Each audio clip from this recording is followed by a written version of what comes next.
Tere kõigile, alustame meeste koondise pressikonverentsiga. Juba järgmisel neljapäeval, 16. novembril läheb meeste koondis EM-valikmängus vastamisi Austriaga.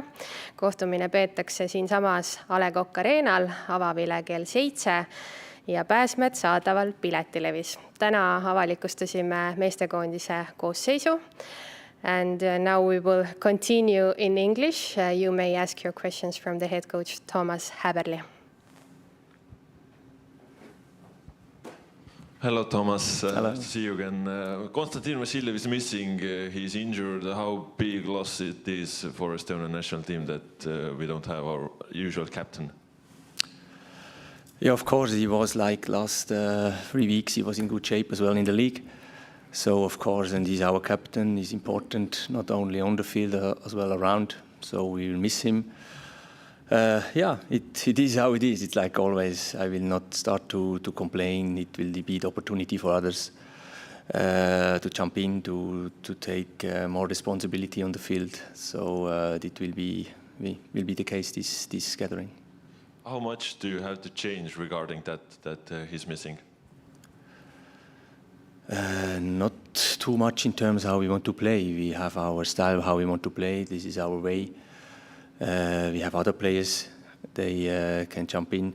For me, it's a question about leadership, that we have to take responsibility on the field, that we have to speak together. And yeah, everyone on the field should take a little bit more, because now Kostja is not here. So yeah, they will do it. One big name who is in the list is Oliver Jürgens for the first time in national team.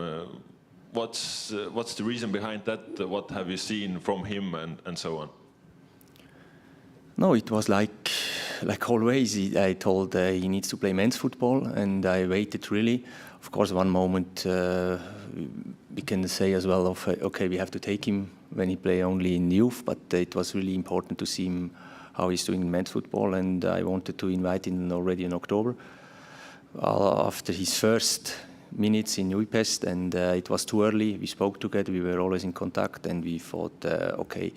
Maybe it's smarter to wait till November that he get a better rhythm after his long break. So and he played again. He scored in the cup, and yeah, I'm looking forward to seeing him in the squad.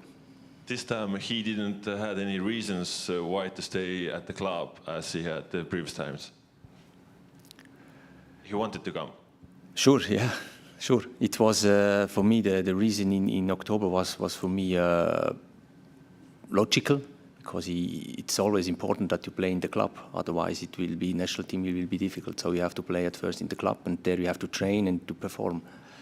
So in that sense, yes, and yeah, it's good now that we have him, and yeah, we will see. Erik Sorga is missing this time. Is it regarding his games and lack of goals? Yes, I spoke with him yesterday, and I explained him the situation, and it's, yes, one moment we need as well goals. And this is the reason. It's not because of performance in terms of behavior, what he made. One moment the striker needs to score. And at the moment, yeah, for this gathering, we used other players. One man who's, again, in your list is Edgar Turr, Levadia right back. What do you think about his game over the last weeks? Yeah, at first it was important that he played, and Levadia played a big role, like every year. And yeah, we need as well wing back. We need one on this position, and we saw in June already that if we need someone there, we can call Edgar, and now is the moment that he is again in. Last gathering, Nikita Baranov was missing due to personal reasons. Now he hasn't played for his club also. Can you comment what's the situation with him? What's going on with his games, and what's the reason behind that? Yeah, it's not that easy for Nicky. We spoke as well together. We were in contact all the time. It's not playing, and yeah, we will see how it goes out. I cannot say more. He's not playing there. He's training, or only training, and we will see how it goes in future. But of course, we are missing him. So there are problems with him and his club, or some other reasons? I don't want to go too deep. Maybe you can ask him. He's not playing at first, and he's only training, and there are different reasons. And at the moment, he's not in. He's not available, and we have to respect it. This time we have two very strong opponents, Austria and then Sweden. What are your goals for this gathering? What you want to achieve? Yeah, we want to, at first, it's like always, we need to perform, good performance, like that we get out the best of every player, and that bring it together as a team. And at the end, of course, we want as well the result. Of course, if the opponents are strong like this gathering, then it will be a little bit tougher. But for us, for our performance, what we want to do doesn't change too much. We want to be strong, to work together and do it good. What have been your conclusions from the last gathering when we played in October? What have you brought from there? Yeah, like always in football, if the opponent scored the first opportunity, then it will be difficult in international level. You have to avoid easy mistakes, like maybe the first goal against Azerbaijan. And if against the second game, Thailand, if you don't score the first 10 minutes, if you have a huge opportunity, then it will be always like a little bit an open game. And this we have to be more clinical, more concrete, especially in the box, offense and defense. And then, the result will follow. Do you feel any kind of pressure before those two games, the last games in this qualification? There are two games where we want, for us, we make pressure for us as well. We want to perform together better than it was. We want to have as well a result that we can be proud at the end. So both is sometimes not possible in football. Performance and success is sometimes not related together. You can make a huge performance, but the success is not there. Like Austria was 3-0 after 60 minutes against Belgium. And you thought, how is possible? They were so much stronger, and at the end it was 3-2. So we want really to do both. That we have a performance, that is the first, and that we want to do better. So we make for us as well a pressure, and this is like normal in football, and we will handle that.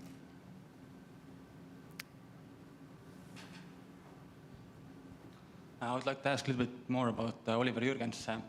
In the past, there have been talks that his father didn't see how he was used in youth squads. He saw that he was supposed to be used a little bit differently.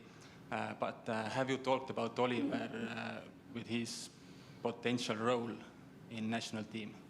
How you see him in national squad? Yeah, I see him as a player. Like every player in a national team, he needs to perform. That he will do is normal. The rules are the same for him. If he is strong, he can help us a lot. We have seen, we know the quality of Oliver. He has shown it. He has a strong ego. I think it's important as a striker, especially if you want to stay as well abroad. If you want to be a football player, you need to be strong, and that he's shown. And this is what I can say about him. I can't say more, but for him are the same rules like for everyone. Were there some discussions also this time, or he just said yes, he will come, and that was it?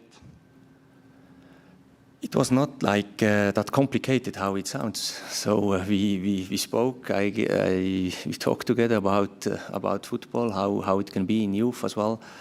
It's sometimes difficult because you need to train as well, not travel around and play games. So it's sometimes to find a mix. And we spoke about that. I have as well experience in the youth under 19 or when I worked in Switzerland. And yeah, we spoke about that, and he was quite open, and he said for him, it's time to come back. So, are there any further questions? If not, then thank you. Ootame teid kõiki siis juba järgmisel neljapäeval, 16. novembril siia A. Le Coq Arenale. Eesti meeste koondise valikmängus läheb vastamisi Austria koondisega ja 3 päeva hiljem siis juba Stockholmis Rootsiga. Aitäh ja kohtume siis A. Le Coq Arenal. aitäh!